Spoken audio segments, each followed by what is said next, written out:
This is a story from back in 2022 when I had first gotten to Bali for my first ever solo trip.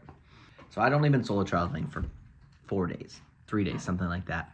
I was in Ubud, which is in the central part of Bali, and I was staying at a homestay maybe 10 minutes walking out of town. So that night I wanted to go to a fire show. A bunch of dancers and chanting and fire. It's really cool.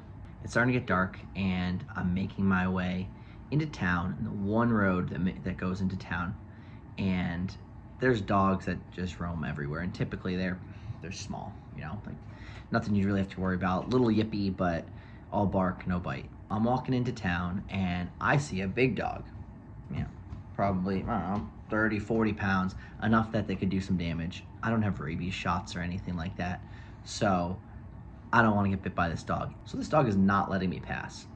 Every time I get anywhere close to its home or where it's hanging, it starts barking, it starts charging at me. So I'll back up and it'll leave me alone.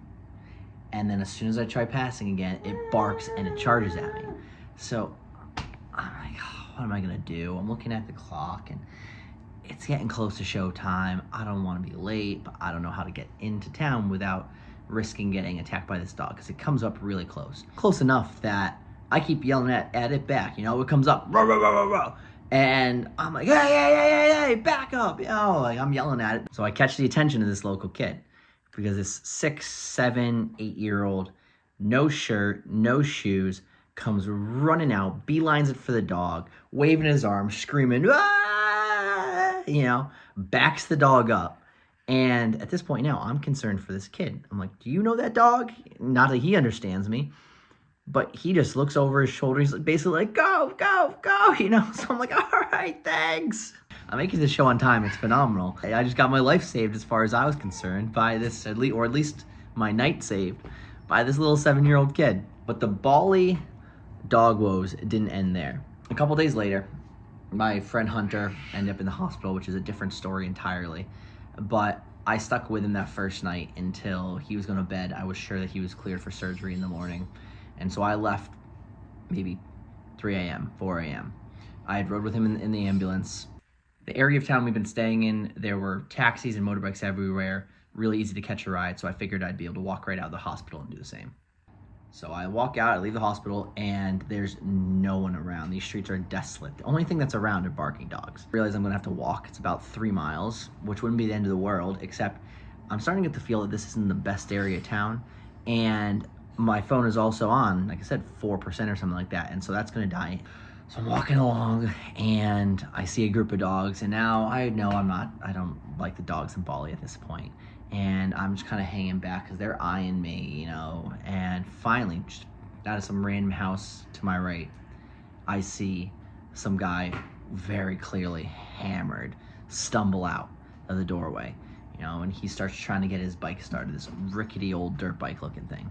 I don't have any other options, so I go up to him and we basically, through like very, very broken English and hand signals, he figures out that I need a ride home and I can't walk past the dogs. They're not letting me pass. And so he's like, I'll help. So he puts on his old army helmet, and that's what he had for a helmet. He didn't have one for me, and he can barely keep the bike steady as he's getting on it, because he's hammered, but I'm like, I gotta get home. I jump on the back. We go very slowly, very shaky, the 3 miles down the street, and we get to around where I was staying. Now, I was staying at the end of maybe another half-mile stretch of dirt road. Very rough, very bumpy, very rocky. It's how Hunter actually ended up in the hospital, and I do not trust this guy. So even though he insists on driving me all the way, I'm like, you can drop me off here. You've been very kind, thank you. So I start walking, and I'm passing this hill. And I hear a little rustling behind me, and so I just look, not thinking much of it. But I see in the moonlight the illumination of what looks like another dog. And I'm sick of these dogs at this point, and I'm fucking sick of these dogs. But this one all of a sudden disappears, and there's no barking.